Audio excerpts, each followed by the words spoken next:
زنا سے بچو، زنا سے بچو۔ میں کئی نوجوانوں سے پوچھتا ہوں اور بولتے کہ ہم کو ان سے محبت ہو گئی۔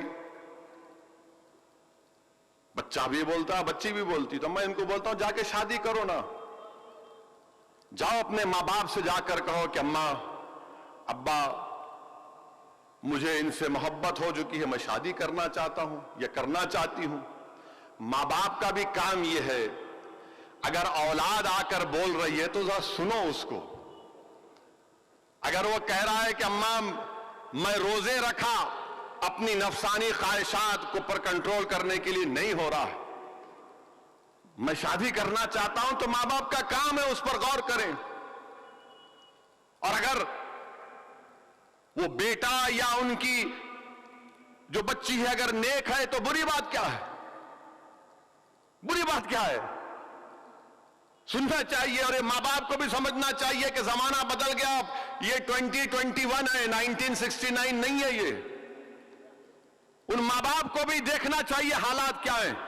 تو زنا سے بچو، اور اگر شادی کرنا اگر تم میں ہے، تم برداشت بیوی کو سنبھال سکتے، کیونکہ یاد رکھو اسلام میں ذمہ داری شوہر کی ہوتی، بیوی کی نہیں ہوتی۔ تم اگر گھر چلا سکتے، بیوی کی ذمہ داری کھانا پکانا بھی نہیں۔ میں پھر سے کہہ رہا ہوں، مفتی صاحب بیٹھے دونوں، پوچھ لو جا کر میں جانے کے بعد، بیوی کی ذمہ داری کھانا پکانا نہیں ہے، بیوی کی ذمہ داری شوہر کے گھر کی عزت کو بچانا ہے۔ اگر عشق ہو گیا جو بولتے نا، تو جاؤ شادی کرو، ان کے ماں باپ کے پاس جاؤ، بولو کہ ہاں، اور ماں باپ کا کام یہ اس کو سننا۔ اور قرآن میں اللہ فرما رہا کہ زنا کے قریب بھی مت جاؤ، زنا کے قریب مت جاؤ۔ دونوں مفتیاء اکرام ہیں، انوار نظامی صاحب بیٹھے ہیں، مشائقین بیٹھے ہیں، پوچھ لیجئے، ہم اپنی نگاہوں سے کسی غیر محرم کو، اگر مرد ہے تو غیر محرم عورت کو نہیں دیکھ سکتے، اگر بچی ہے تو غیر محرم مرد کو نہیں دیکھ سکتے۔ ہاں کام کرنا ہے وہ الگ بات ہے، مگر دیکھے جا رہے ہیں، دیکھے جا رہا ہے، ایسا دیکھ رہے کہ ایسا کچھ دکھ رہا نہیں دنیا میں۔ کئی مرتبہ میں روکتا ہوں، بھائی صاحب کیا کر رہے ہیں آپ؟ ارے آپ ہیں یہاں پہ؟ ملا ہاں ہم ہیں نا یہاں پہ، آپ کو دیکھ رہے، آپ کی آنکھوں کو دیکھ رہے ہم۔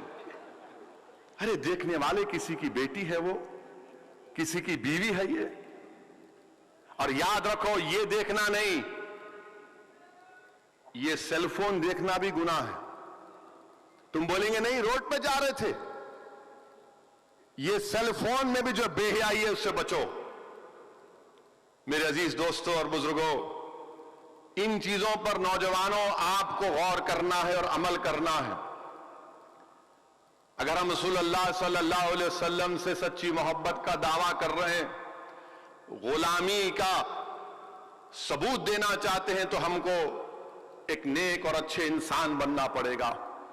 اور یہ کیا ہے کہ اگر کوئی برقعے میں بچی جا رہی تو آپ اندر سے آپ کی مردانگی میں تکلیف آتی ہے، کیسا جا رہی انہیں برقع پہن کے ہماری بچی، روکو اس کو، انہیں برقع نہیں پہن کے گئی تو نہیں، کوئی بات نہیں۔ اور اگر مسلمان بچہ بچی کو بٹھا رہا تو اپنا بھائی ہے، انہیں گناہ نہیں، اس کا گناہ نہیں ہے۔ اور آپ کون ہوتے بھائی کسی کو روکنے والے؟ آپ ہوتے کون؟ آپ کیا سعودی عرب کی پولیس ہے؟ وہ بھی ختم ہو گئی وہاں پہ۔ آپ کا کام نہیں ہے قانون کو ہاتھ میں لینا، خواہ روکتے، کیسا بک کر لیتے۔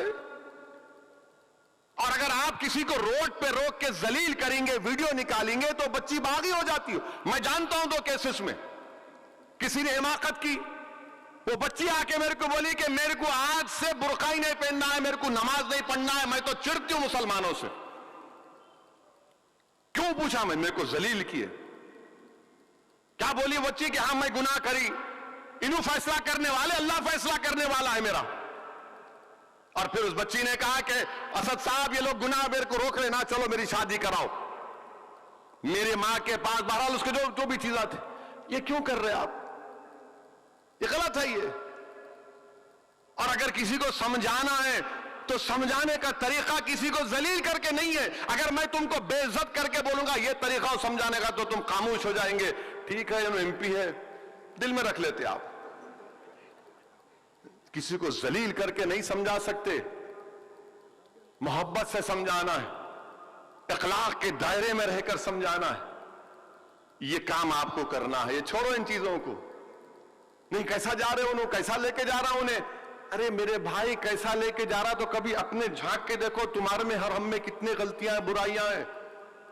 کیا کہا مفتی صاحب نے ابھی الہ آباد کے, کہ اپنے آپ کو یہ سمجھو کہ میں سب سے کمزور ہوں, میں سب سے بڑا گناہگار ہوں. کہا نا ابھی انہوں نے کہ یہ سمجھو کہ میں سب سے بڑا گناہگار ہوں, مجھ میں خطائیں ہیں. اور ہیں یہ تو اللہ کا کرم ہے کہ اللہ ہمارے گناہوں کو دنیا کے سامنے نہیں لے کر آتا. یہ اس کا کرم ہے, اس کا فضل ہے, صدقہ نبی کریم صلی اللہ علیہ وسلم.